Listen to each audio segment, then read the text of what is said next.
What's up, everyone? I'm Ruthina Porterfield, and this is Liberated Conversations with Ruthina. It's November, and it is still National Family Caregivers Month.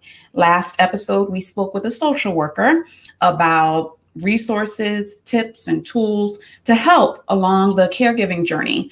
Well, in this conversation, we're going to be talking about the journey itself with Holly Harris. You see, there are 53 million caregivers in this country. I was one of them, and so was my guest, Holly Harris. She is a fellow podcaster at the Truth Reveal podcast. She is also a fellow UNC Charlotte alum, and she also shared in the caregiving responsibilities for her mother. We're going to share our experiences and the impact it had on our lives, and hopefully you will hear something that will encourage you along your journey. So join the conversation.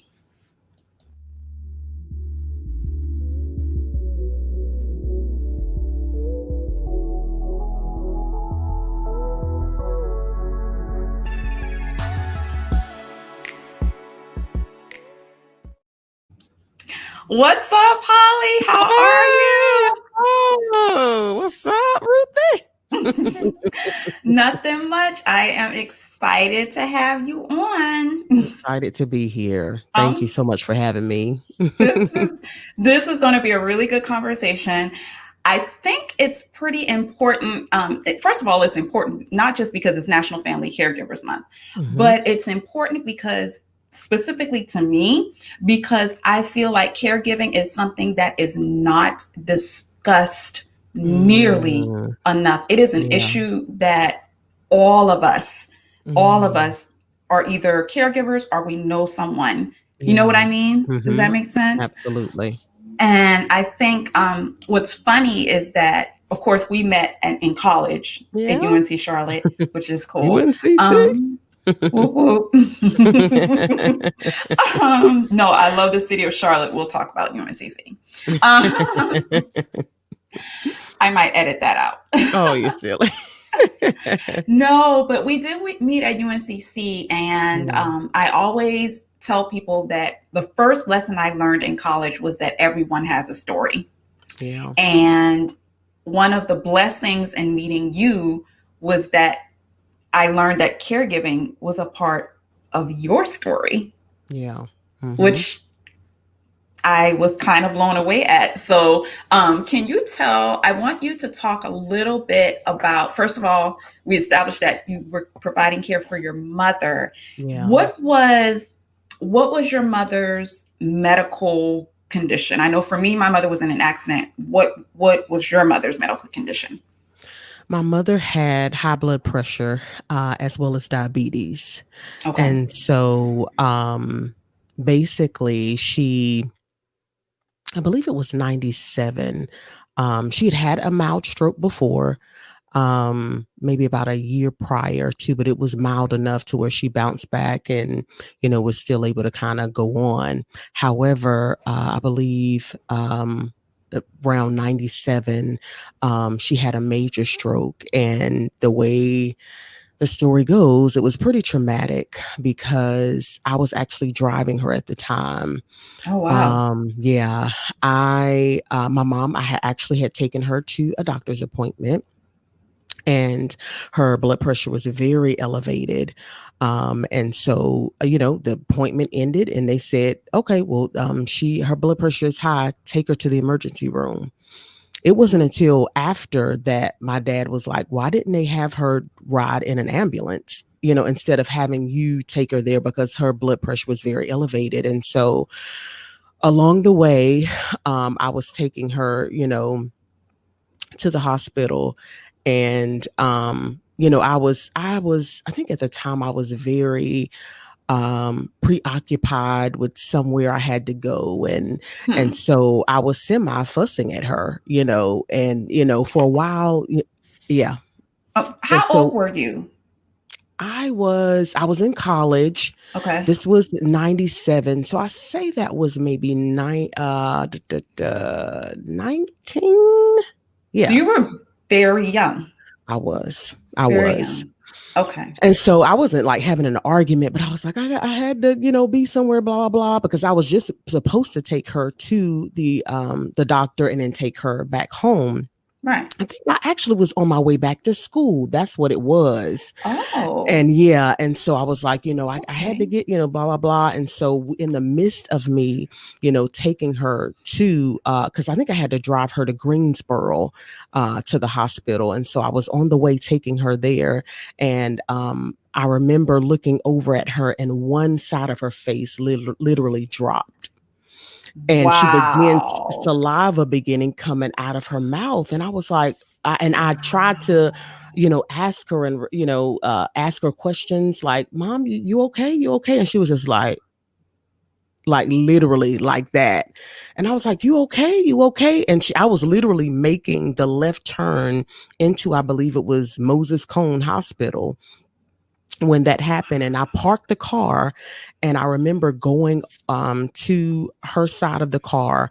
I opened the door and I was like, come on, so we can, go into the hospital. I was kind of hurrying her along, not knowing that she was in the middle of having a major stroke. And Wow. so she was in the car. I opened the door. I said, come on, mama, we gotta, gotta get you in. She act like she was trying to get out of the car, but because that side of her body was completely, dead, she fell out of the car onto the ground. You talking about hysterical. Yeah, I mean, I can still feel how I felt at that moment as I'm telling the story. And Holly, yeah. wow. And so she was on the ground. We were right there at the hospital. And so I was like, I was trying to get her up, but this is dead Okay. weight at this point. So I was trying to get her up. And so this little old lady, when I say she had to be about 90 years old, came and Lord was help. trying to help me. I'm like, ma'am, that's okay. And so finally, here Bless her comes heart. the nurses with the gurneys to come and pick her up and put her on the actual bed to take her inside. And so it was very traumatic, and once I we got can't. her, yeah.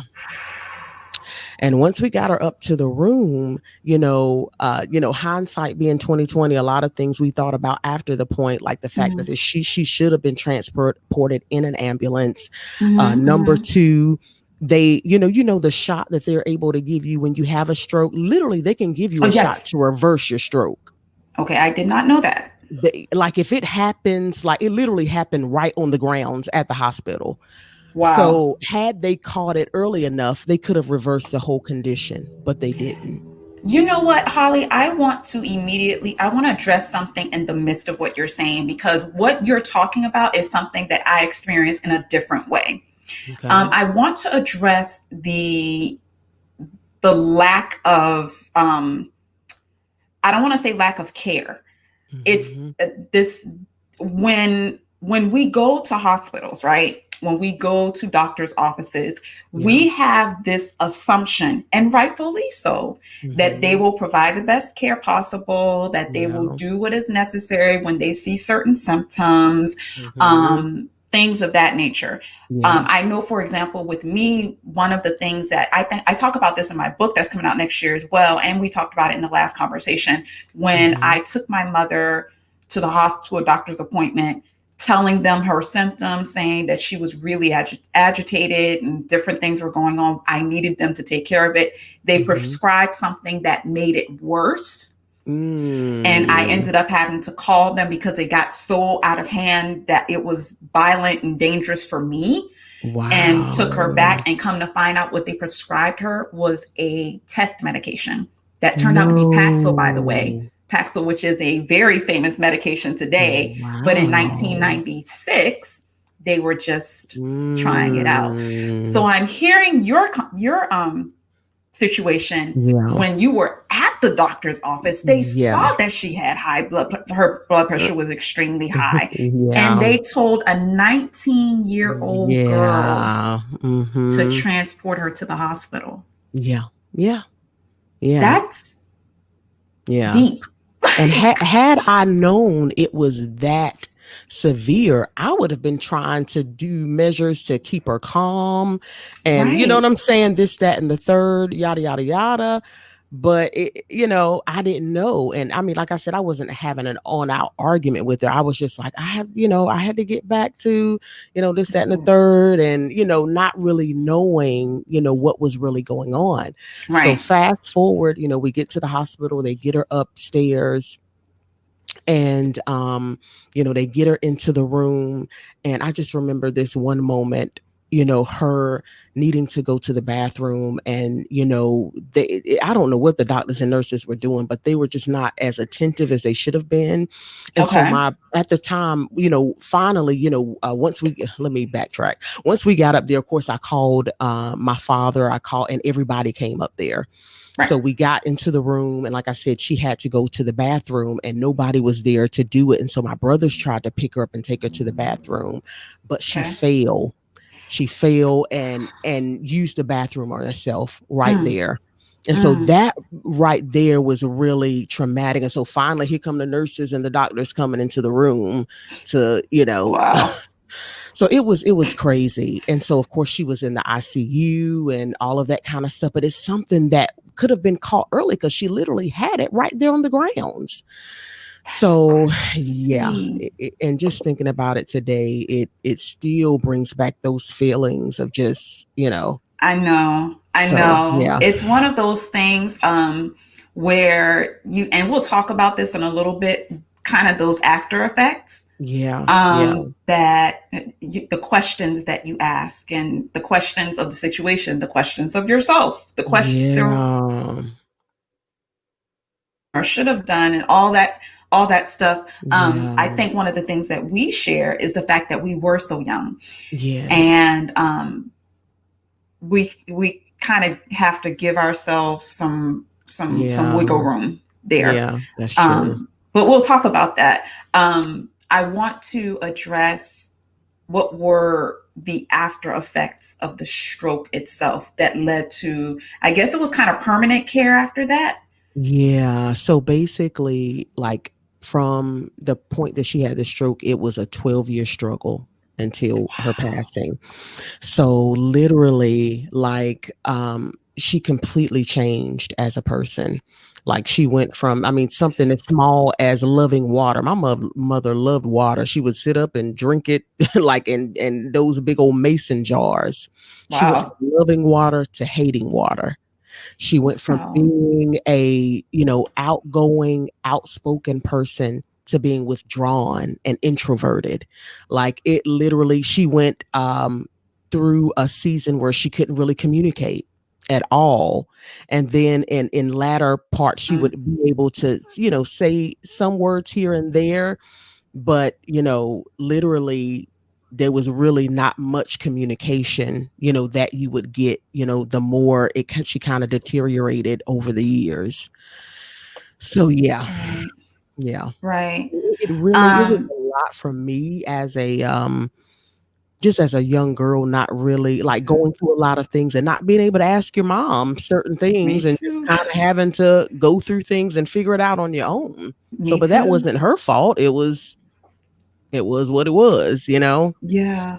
It's so crazy. I feel like we've actually never talked about our situations in this detail because I had no Yeah. idea that, first of all, how similar the situation was. Mhm. Like I said, and I think I did mention when we were in school how different my mother was after her car accident. Yeah. But for her, it wasn't just a personality change as much as it literally, she just didn't know. Her memory was completely Wow. gone from age about, I think for her, she remembered being maybe 19 or so. Because I always tell Mhm. people she remembered having my brother, and she had my Wow. brother when she was 19 years old. Well, I didn't come Mhm. along until 9 years later. All of that was Mm. gone, gone. Wow. So for Oh. me to be the person to take care of her, for her, it was this strange little girl, basically, because Oh I started taking care of her my. at 16. And so Wow.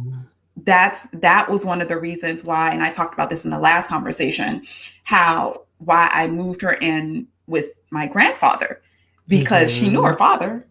You know what I mean? Yeah. Moving her into that house, because of course it was the same house that she grew up in. She knew that house, but I couldn't move her home to the house that I grew up in. Yeah. Yeah. So you can imagine the struggle there, the kind of fight within yourself, the battle that Yeah. constantly happened. So it wasn't for me. It was a personality change, but it was a person change. Period. Yeah. And Wow. it's very difficult to watch your mother. It's Oh my and tell me if you feel gosh. me on this one. Mm-hmm. The difficult part for me was looking at the face of my mama, but not Mm. seeing my mother, but seeing my mother. Mm. Looking at the Wow. face of the woman that raised me up until 16, but Mm. it wasn't her.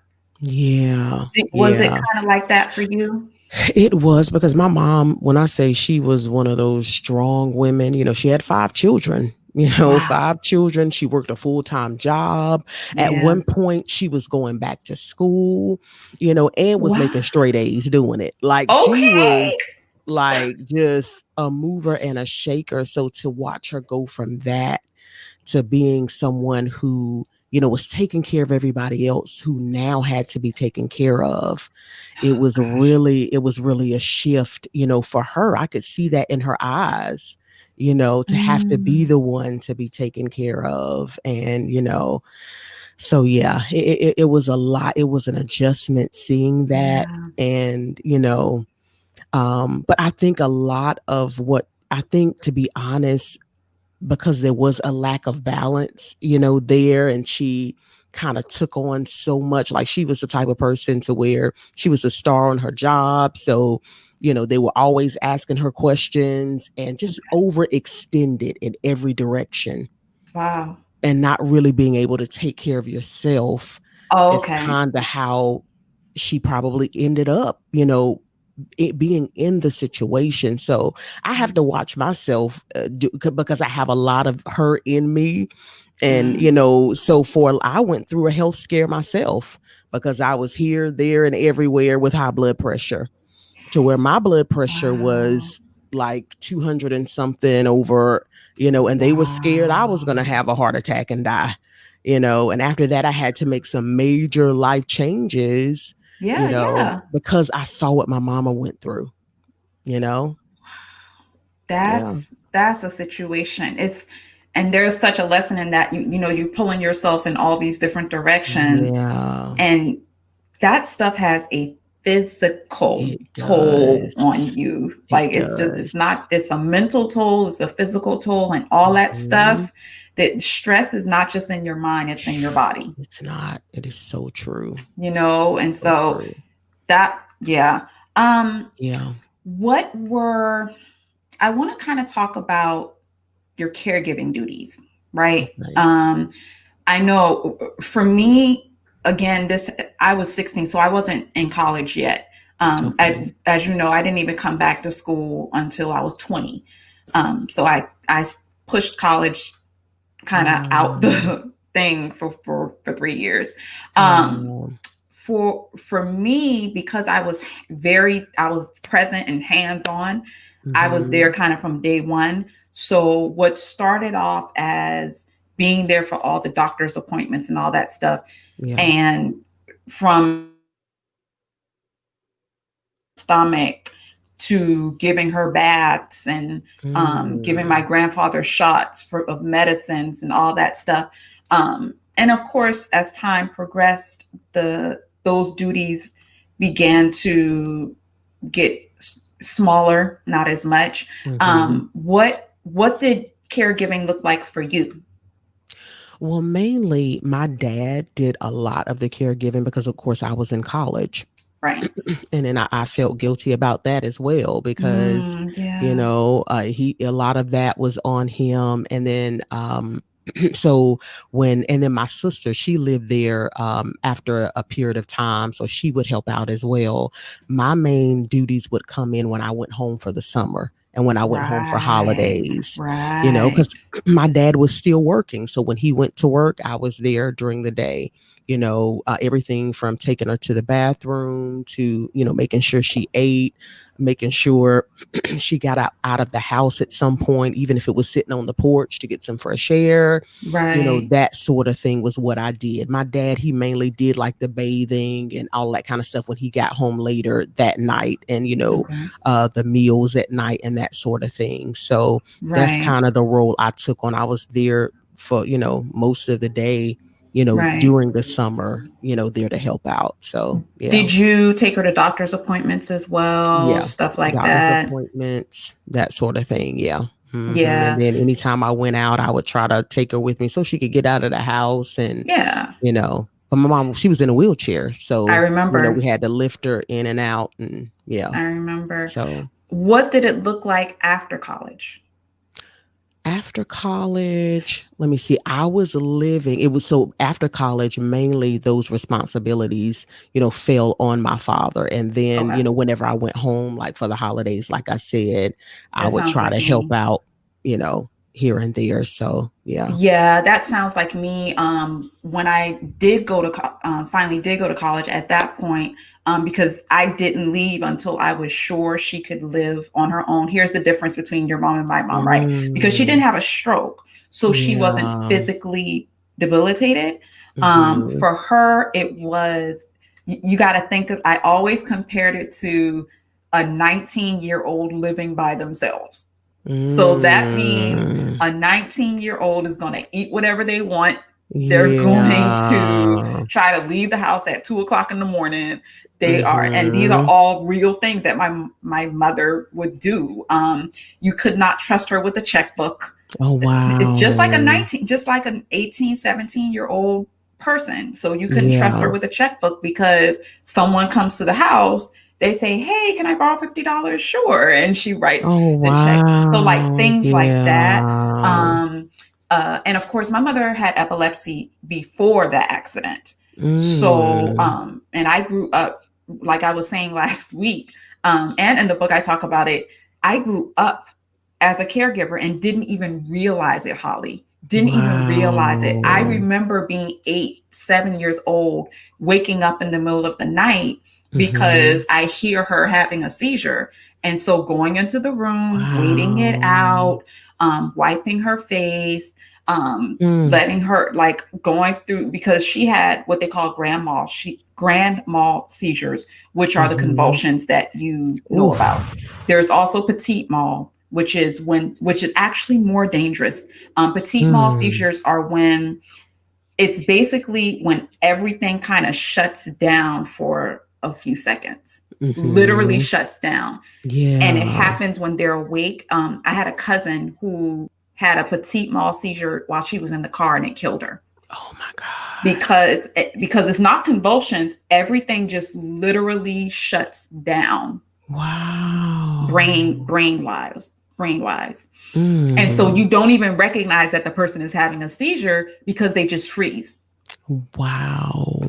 And so, thankfully, that actually was my mother had grand mal seizures, which are the physical ones, the convulsions. Mhm. Those are dangerous when it comes to positioning and things of that nature. Um, Wow. and so, when I look back and realize that I was doing that since I was 6 and 7 and 8 years old, Yeah. it's like That's it wasn't crazy. that new. But by Mm. this time, when I went back to school, just like you, the caregiving duties kind of fell to or passed to my aunt. But at that Mhm. point, all the physical stuff was done. Bathing her, Got you. feeding her through the tube, making sure she's able to at least take care of herself while she's all that type of stuff was done. My Mm. aunt was more so in charge of checkbook, making sure that she didn't do anything crazy and like that type of stuff. Um, Yeah. did you feel you had and again I know that your father had a lot of the responsibility. But I guess speaking for your family, Mm-hmm. did you feel like you had uh, the support as far as medically, social work? Like, did you feel you had the support as far as access to resources, access to information? Like, how did you feel regarding that aspect? Well, like when it came to like just caring, for my mom, of course my dad would tell me, what to do as it related to that. But when it came to medical professionals, on many occasion, I would hear him complaining that, they're Mm, not doing this, they're not doing that. When it came to, we did have a nurse that would come in ever yeah, we so did too. often, Hmm. especially towards the end.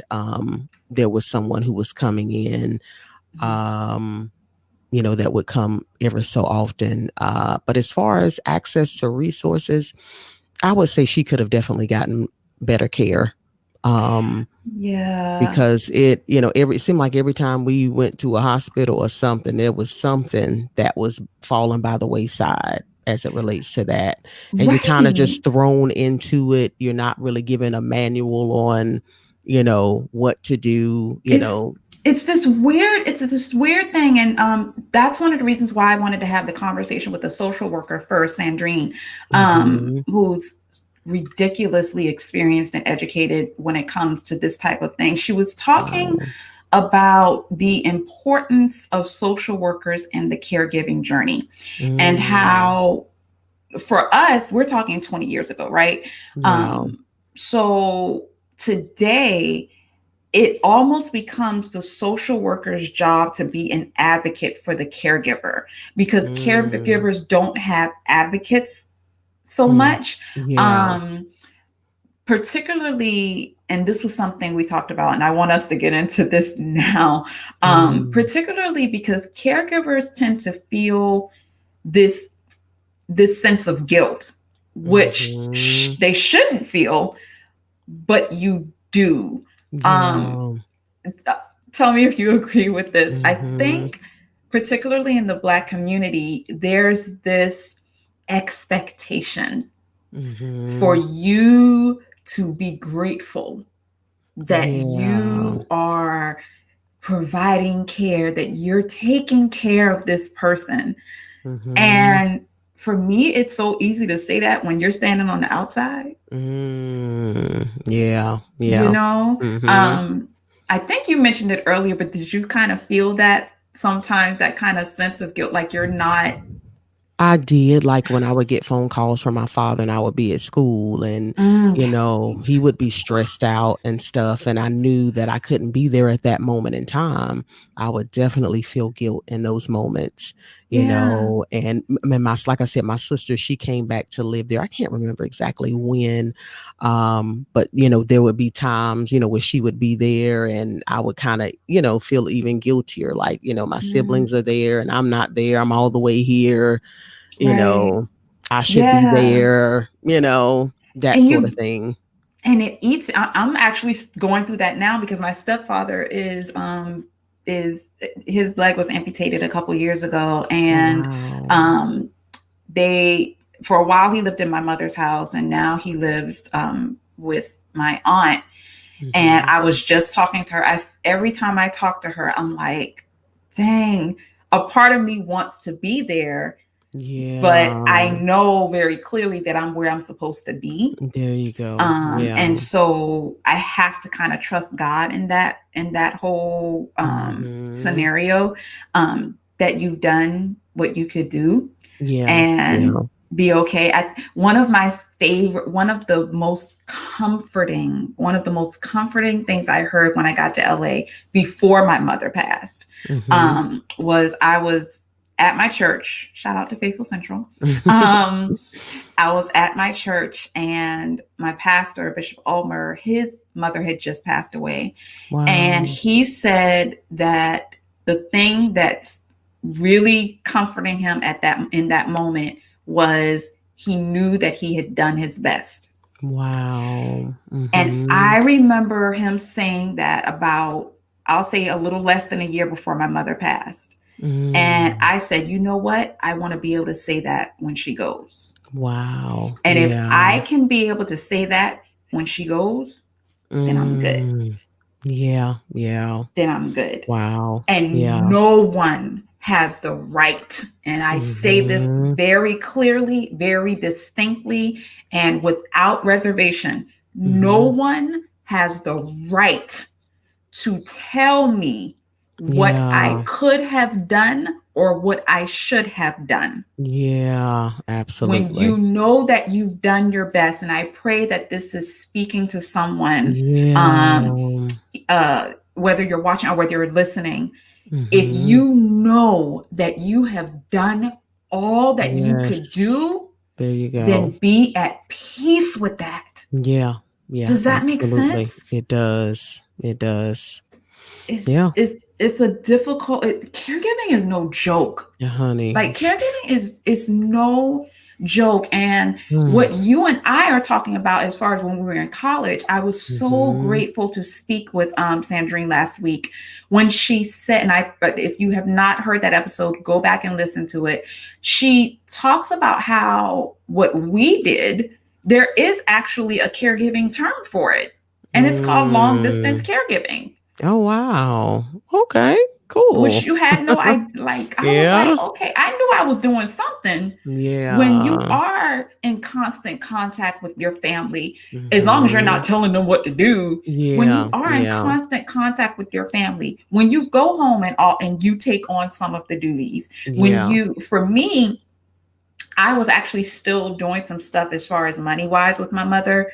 Mm-hmm. As far as, and I think I talked about that even when I was in school, how I had to take care of some financial things while she was at home. It's one of the reasons why I worked 3 jobs Mm, to go to wow. school. But taking care of some financial things, looking in and understanding when doctor's appointments were and all that stuff.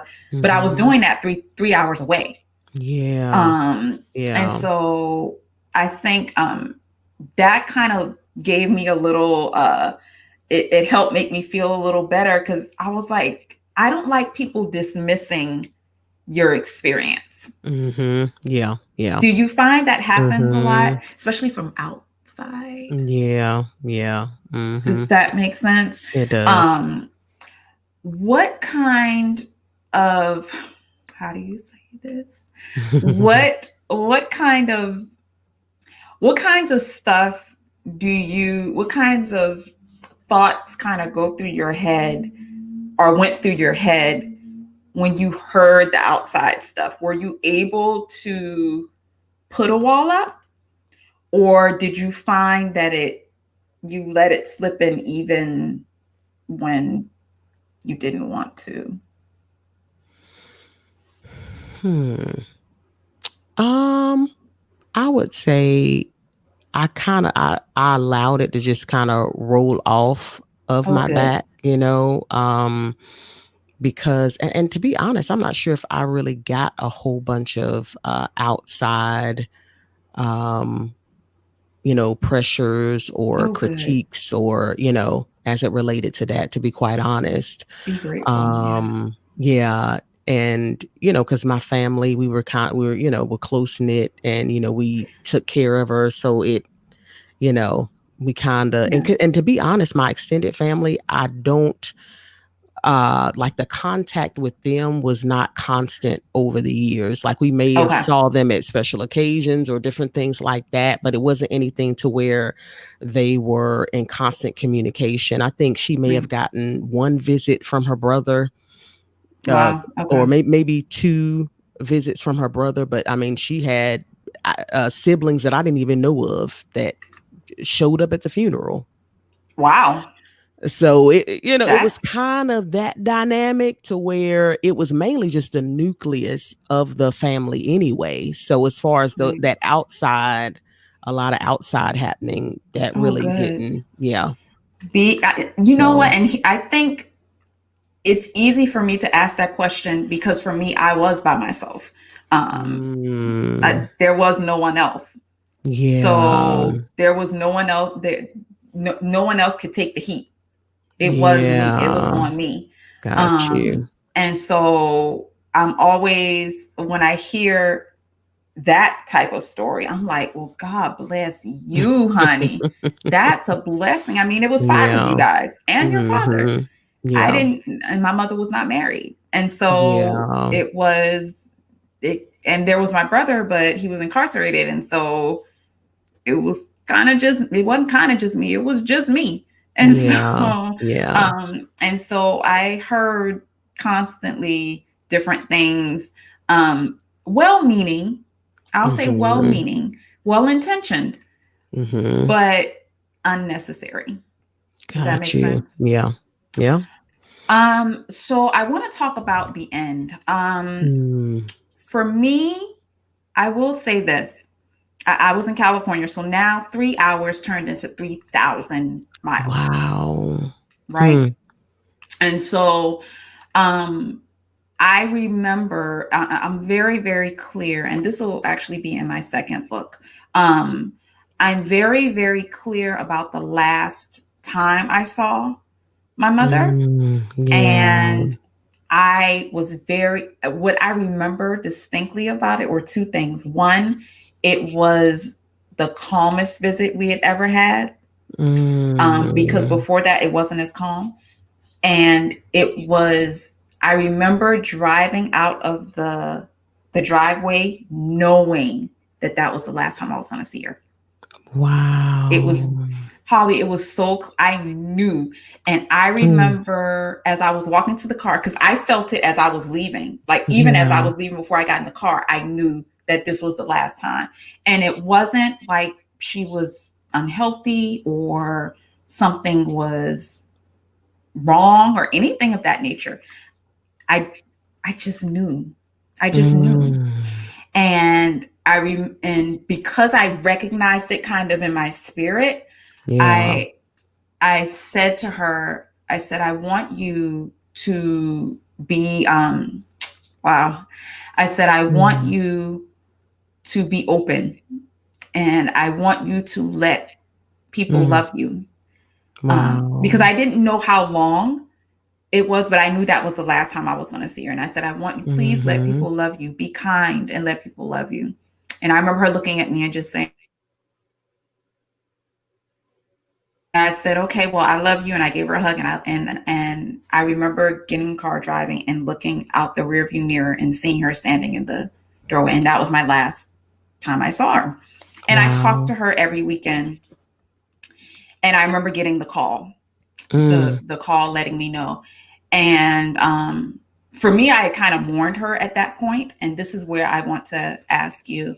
Um, when I got the call that Mhm. she had passed, I remember my brother saying, our mama passed. And I said, who passed? And he Mm. said, our mama passed. I said, who passed? Because for Wow. me, my mama was gone 16 years earlier. Yeah.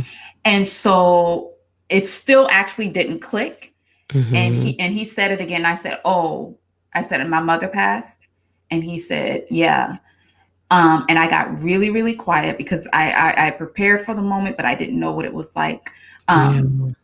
But I was prepared for the moment. For me, it was okay. Finally, I can lay her to rest. Finally, Mm. that's what it was Yeah. for me.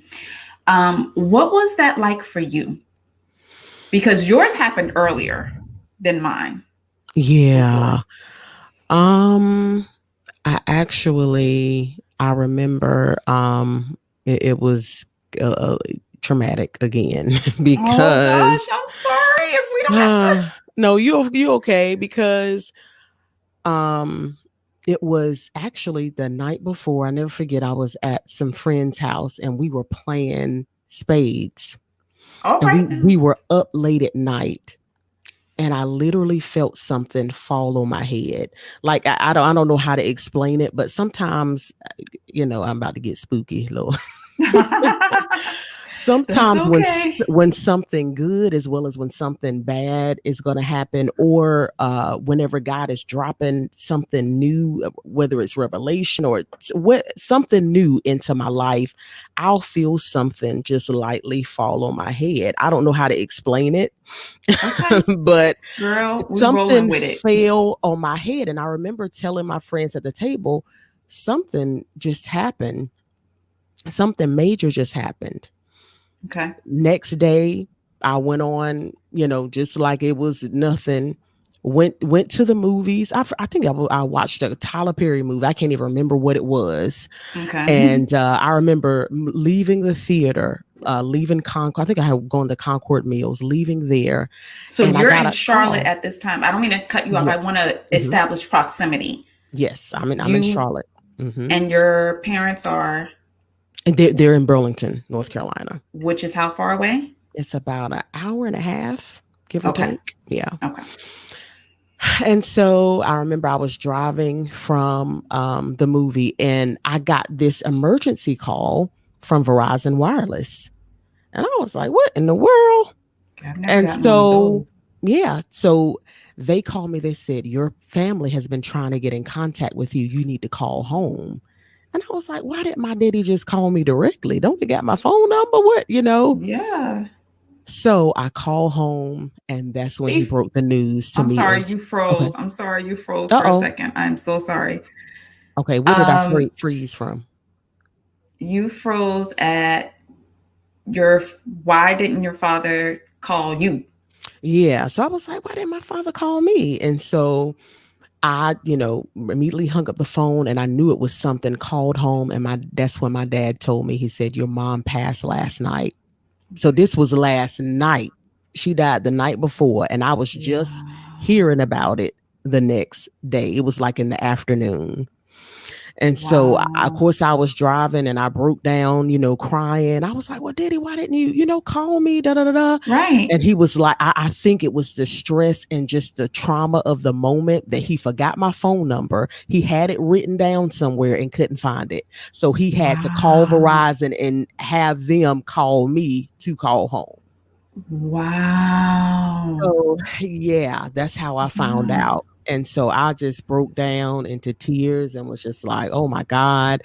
And so I remember coming back to my apartment. And at the time, I think I was living with Sweet. And ironically, I'm living with her again in another transitional season of my life. And so she was there. I Oh. told her, and then Noelle came over. I never forget. She came over, and they both were consoling me. I was trying to, distract myself by cleaning up, and it was like, no, just sit down. And so I just sat down and just, Mm. cried or whatever. And so they ended up actually taking me home, even though I could have drove myself. They took me home, got Mm. food for my family. See, this is what I'm about. Yeah, I want to kind of address this because we talked Emotional, I'm about sorry. this.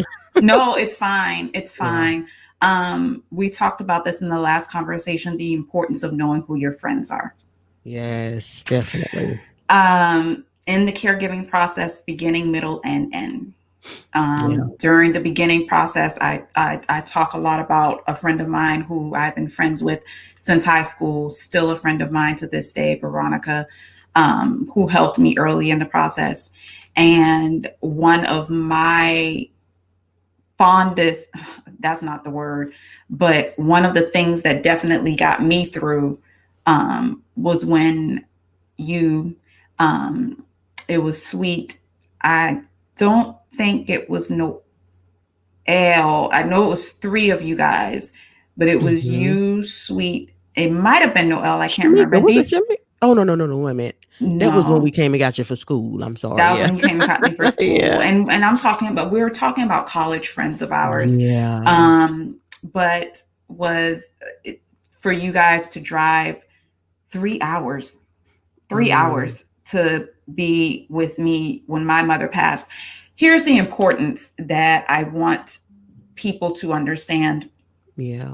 what being there for your friends who are Mhm. caregivers or being there for your friends who lose parents looks Yeah. like. Mhm. For me, it looked like you guys showing up Yeah. and just saying, okay, we're just going to take you out of the house for a Mm-hmm. while, and that's it. Yeah. Like, that's what it looked like. And there's a difference because, of course, you had already been through the experience. So you kind Mm-hmm. of knew already what was needed in the moment. Yeah. What did friends being there for you look like at that moment? Mm. It was amazing. Like I said, they drove me all the way home. They brought food from my family. Right. They stayed there for a while, before, heading back out. Right. I had a few other people that I went to church with that took me out to eat after it, like before I went home, that took me out to try to just get me out of the house. And Yeah. Yeah. because this was the crazy thing, I was actually scheduled to go to a funeral the same day I found out my mom passed. Wow. Talk about the Yeah. irony. Yeah. So it was a church member of ours. She sang on the praise team. Her Mhm. cousin had passed away. And so we were all, I was a part of the praise team. So we were actually supposed to sing at her cousin's funeral when I Gotcha. got the call that my mom had passed. And so Okay. what happened is the minister of music at that time and one of the guys who was on the worship team, they came to my house after finding out and took me out to eat Gotcha. or whatever. And then when I got back to the house, that's when Noel and Sweet drove me home. Okay. And yeah, Okay. so mhm. I think what it starts with is assessing your friend's needs at the Yeah, moment. And if you yeah, cannot assess them, ask. Um, absolutely. but assessing the need really just looks like looking around. If they're your friend, you know them, right? Yeah, yeah. So it really is a thing of, and I'm going to kind of merge caregiving and at the in this portion. In the midst of the caregiving process, I know for me, what my friend looked at was, okay, Ruthina is doing everything but being a senior in high school. So Mm, I'm going to take on the responsibility of ensuring that she remembers that she's a senior in high school. yeah. And for us, it looked like, okay, Ruthina, we're going to the movies. Okay, Ruthina, you're going to prom. Like, you Yeah, think you're going to prom, because yeah. I almost didn't. Hmm. Um, for senior Uh-oh. cut day, you're just going, Mm, like, and yeah. she just kind of took on that mantle to ensure that happened. For you guys, again, like I said, you had already been through the experience, so you kind of already knew Hmm. what to do. So as a friend, open Mm, ears and open yes, eyes. absolutely. Yeah. And just being there. Sometimes you don't even have to say anything. I think, to be quite honest, the constant calls like, what happened? What did, that sort of thing started to get like, okay, I got to explain the story over again and having to relive those emotions and relive the moment that I Oh, found out versus, just being there. You know what I'm saying? That, yeah.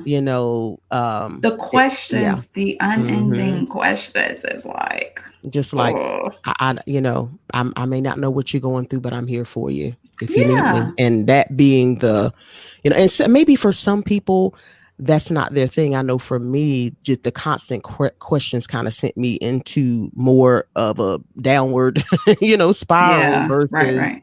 somebody just saying, I'm here for you if you need to talk. And that being, Yeah. yeah.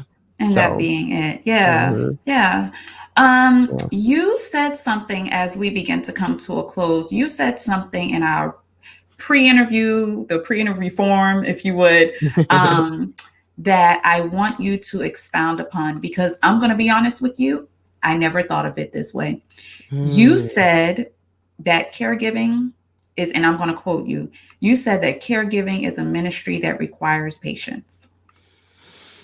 definitely. It's A ministry, and I'm gonna be honest, it's because ministry. I'm not as bitter. I used to be very, very bitter about my experience, Mm, extremely yeah. bitter.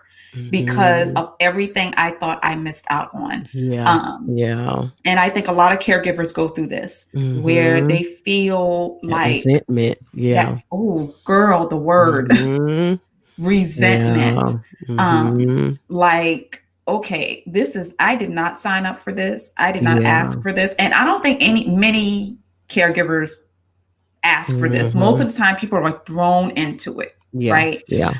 When Absolutely. you talk ministry, you talk, oh, I can sing, so I'm going to be Mhm. on the choir, or oh, I can preach, so I'm going to be on the Yeah. pulpit, you know? Mhm. Oh, I like saying hi to people, so I'm going to greet visitors, you know? Yeah. This is different. Yeah, This is it different. is. You got to Mm. explain that statement to me.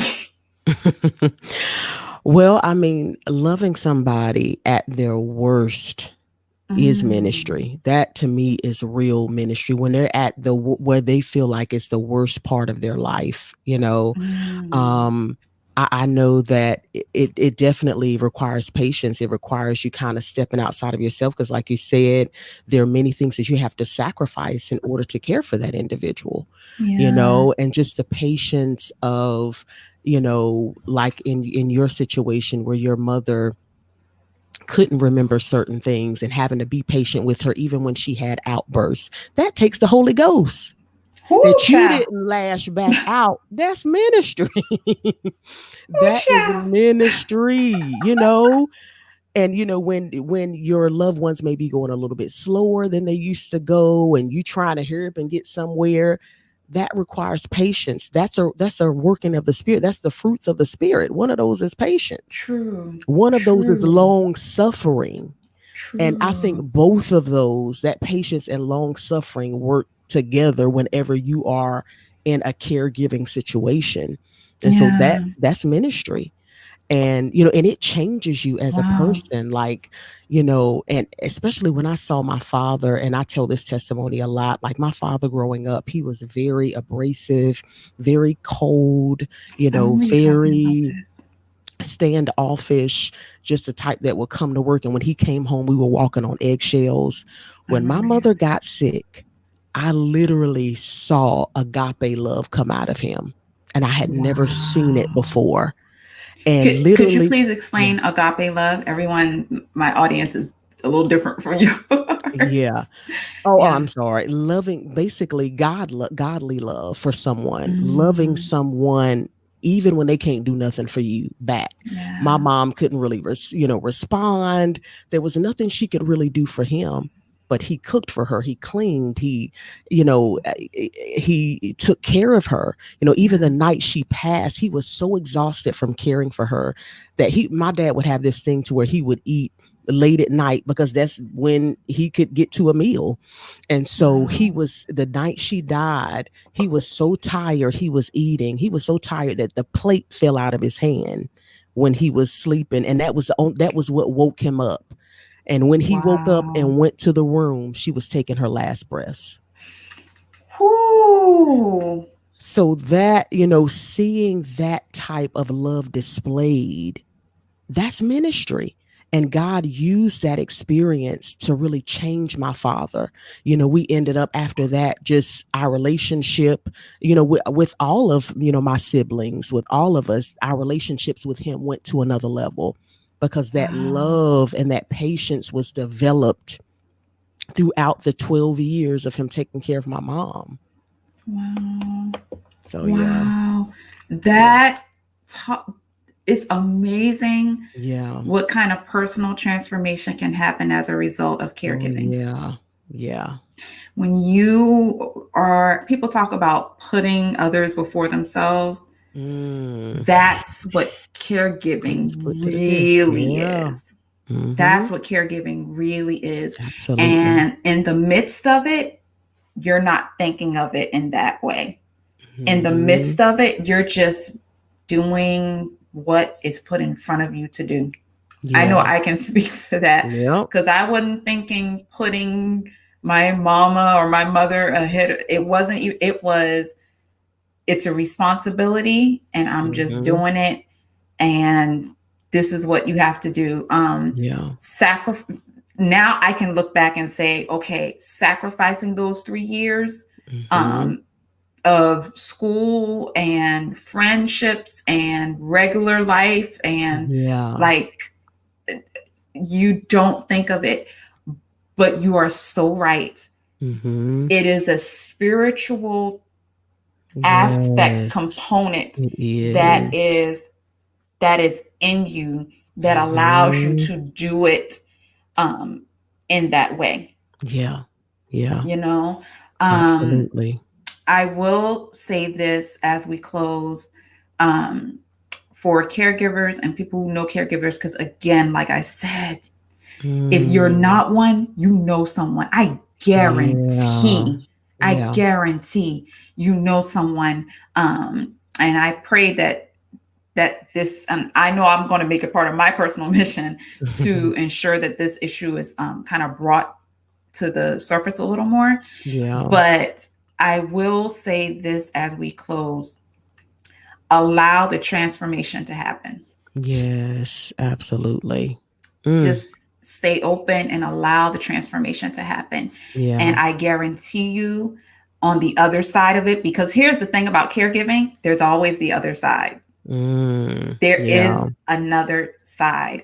Mhm. Whether it ends for us, it ended in our parents passing away, or Yeah. it could end in them just being physically healed. It could Mhm. end in True. different ways. But the Yeah. thing about it is, there's always another side. So take care Yeah. of yourself in the process, and take care Mhm. of yourself after the process. Yes. Because you said it earlier, it definitely is something that has a lasting impact. It is, definitely. Does that make Definitely. sense? It does. Yeah. Absolutely. Um, Holly, thank you so much for Thank having you. this Oh conversation. man, I thank know I dug a little you. deep. Ooh, you did hit my Lord. I'm sorry for getting emotional. It's just, Girl, look, man, it I just, had a conversation with a family member of the Manual 9 a few weeks ago. wow. So trust me, Ooh, oh my that God. you're good. You're good. I Yeah. just I just thank you for sharing. I Yeah. thank you for sharing. Thank you. Hang on for a minute for me, Okay. please. Absolutely. Thank you. You guys, thank you so much for listening. Thank you so much for watching. If you are a caregiver, or if you know someone, I will say it like this: if you are a caregiver, take care of yourself. If you know someone who's a caregiver, find some way, small way, to take care of them. This is National Family Caregivers Month here in November, but caregiving doesn't end on November 30th. There are different ways that you can provide assistance, provide help, provide an ear, and share a piece of your heart to help them. So make a call, send an email, send a text, whatever you can do to just say, hey, I'm thinking about you. I can tell you from personal experience, it will matter. So in the meantime, thank you so much for joining this conversation. Remember, it does not end here. Leave your comments in the box below. Holly's podcast is the Truth Reveal podcast. It is available on all your favorite podcasting platforms, including Spotify, iTunes, all of your favorite podcasting platforms. So you can definitely check them out there. Awesome, awesome topics. I have listened to it myself as well as been a guest on it. You don't want to miss it. It's something you definitely want to check out. In the meantime, join us for the next conversation. Thank you so much for watching and listening. Peace, stay cool, and God bless.